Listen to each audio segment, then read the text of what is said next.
আসসালামু আলাইকুম রহমতুল্লাহ। তো আজকে যে কাজটা করলাম সেটা হলো শুক্রবারের দিন একবারে সব কিছু পরিষ্কার করে দিলাম।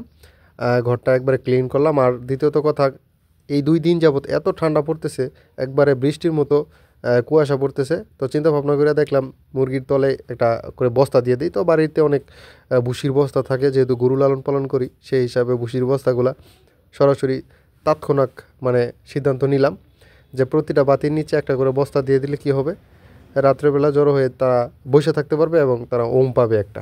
তো এমনিতে তো আমার সাইড দিয়ে প্রচুর খড় কুটা দিয়ে একবারে নিচে দিয়ে বেড়া দিলাম, আপনাদেরকে দেখাইছি, কুয়াশা যায় না। তবুও আমি বেশি প্রোটেকশন নিলাম, কারণ বাইচান্স যদি ঠান্ডা লাগে তাহলে সমস্যা হতে পারে। তো এই শীতে যারা মাচায় লালন পালন করতেছেন এই জিনিসটা খেয়াল রাখবেন। এখন 2 দিন যাবত অনেক শীত পড়তেছে, আপনারা কি করবেন, বাতির নিচে অথবা আপনার সাইডে একটা করে বস্তা দিয়ে দিতে পারেন। এতে করে যখন তারা বসবে নিচে থেকে কোনো ধরনেরই কিন্তু একটা বাষ্প উড়াল পারবে না বা কিছুই করবে না। আশা করি বুঝতে পেরেছেন, যাতে বুকে বাতাসটা না লাগে। তো এমনি তো লাগলে কোনো সমস্যা না, রুম প্রচুর হিট, রুম 2000 ওয়াট বাতি চলতেছে কন্টিনিউ।